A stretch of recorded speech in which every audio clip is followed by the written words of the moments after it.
Welcome back. The floodwater is still rising in Houston this morning. Over 1,000 water rescues overnight alone. President Trump and his FEMA team monitoring developments. The president tweeted this out this morning. Great coordination between agencies at all levels of government. Continuing rains and flash floods are being dealt with. Thousands rescued. And then this. Any people are now saying that this is the worst storm or hurricane they have ever seen. Good news is that we have great talent on the ground. Joining us right now to talk about Washington's response so far is Texas Congressman McCaul. He's the chairman of the House Homeland Security Committee, which oversees the Federal Emergency Management Agency, or FEMA. Sir, good to see you, Mr. Chairman. Thanks very much for joining us this morning. Thank you so much for having me, Maria. Give us an update, sir. What can you tell us in terms of FEMA's response and what needs to be done now? Well, first, let me applaud my governor and the president for immediately, even before the hurricane hit, declaring major disaster areas. And that allows, why is that important? Because that allows FEMA to come in and provide the assistance in advance. And that's something after Katrina and Rita we saw didn't work so well. I passed a bill in the Congress to deal with that very issue. And I think this has been one of the best responses to one of the worst hurricanes that I've seen in my lifetime hit the coast of Texas. You know, I know that Texas is such an important part of the U.S. economy, so you have to believe that this disaster is going to impact the broad economy as well. Obviously, the loss of life is most important, but putting that aside for a moment and looking at the broad economic impact, how do you see it? Well, loss of life is the highest priority. We've deployed search and rescue teams, Coast Guard, both air and water. The National Guard's been activated. You know, my grandfather, survived the 1900 hurricane of Galveston, where 10,000 people died in that hurricane.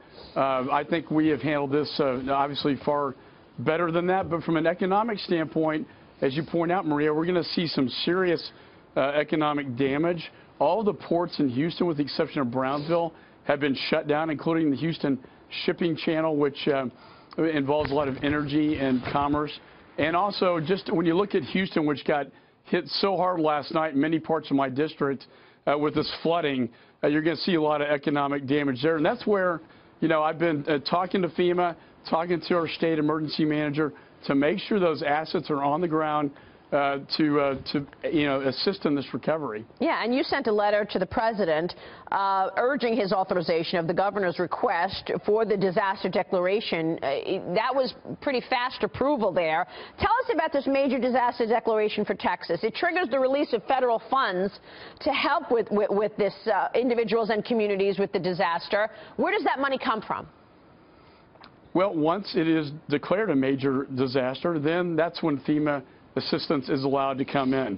That's why that was so important to do early on. And again, I applaud the president for doing that. Just last night, Harris County, that being Houston, was declared a major disaster recovery area, which will allow FEMA assistance to now go in. They've been pre-positioned, the assets and personnel, but now with this declaration in Houston, after what we saw last night with the flooding, now we'll see that money come in, both in terms of basically rescue operations, food, water, and a lot of public safety assistance. I think first and foremost is saving lives, and that's what we're doing. So there was so much discussion about the administration's proposed budget cutting, making budget cuts to FEMA, and yet the president was incredibly quick to respond here in terms of unleashing that needed money. Well, I think there's no more, you know, whether it's a man-made terrorist event or a natural disaster, no a major event like that should, I mean, we have a role in the federal government to play here, whether it happened in New Jersey or Louisiana with Katrina or now here in Texas. So we do have a disaster recovery relief fund. Right now the economic costs are in the billions. It's foreseeable that those funds may be depleted. And one of the first things we do when we get back into Congress after the August recess maybe to be looking at an emergency supplemental to help pay for this assistance to the people of the great state of Texas. Yeah, you make a great point, Congressman, because you're going to be getting back to a lot of really fast deadlines in terms of the debt ceiling, in terms of the budget, and then in terms of getting policy done. Can you walk us through what that first couple of weeks looks like when Congress gets back in a week? Well, I mean, we're looking at bold tax reform. We want to get that piece done. I hope the Senate will go back and take a look at health care reform. We have a debt ceiling. We have threats of shutting the government down. I think, we have funding. We have all major appropriations bills coming out of the House in September. They'll be going over to the Senate. And it's my sincere hope the Senate will entertain these Republican appropriations bills, including funding for the wall, which I know is so important to the president. I think it's such an important point that you make, these appropriations bills. Are they going to get all messed up now, Congressman, because the left is trying to put new amendments about taking Confederate statues down? Is this more obstructionism of the president's agenda? Yeah, we're trying to stay on message. The statues is one issue. I think what happened in Charlottesville needs to be condemned. I will be having a hearing after 9/11 on both worldwide terrorism threats from radical Islam, but also from domestic terrorism of neo-Nazis and white supremacists. But let's not get too off message. We have a lot on our plate to deal with what the American people want us to respond to, whether it be health care, taxes, border security, and national security. Yeah, and I'm confident that you've got all of your ducks in order on all of that, but people recognize that there's only a little time left, and now this disaster. What do the next couple of days and months look like, Mr. Chairman, in terms of Texas and the impact? I know we really don't know because we're getting more rain in Houston this week.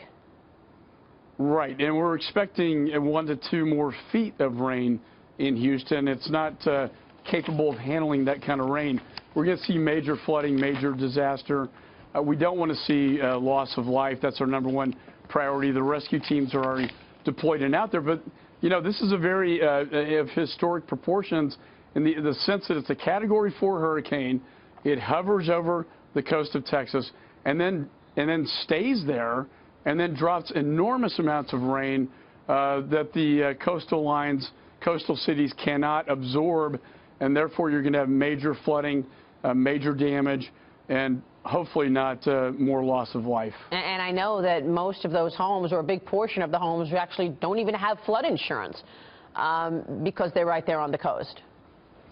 And that is what FEMA is designed to do. FEMA is not the operational arm to come in. That is the state and locals. But FEMA comes in and provides the assistance needed after the event.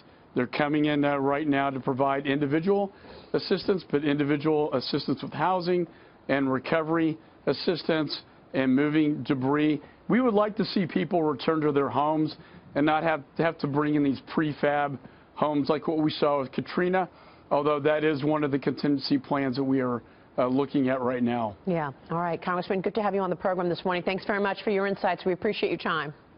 No, thanks, Maria. And thank you for your leadership, Congressman Michael McCaul, joining us there.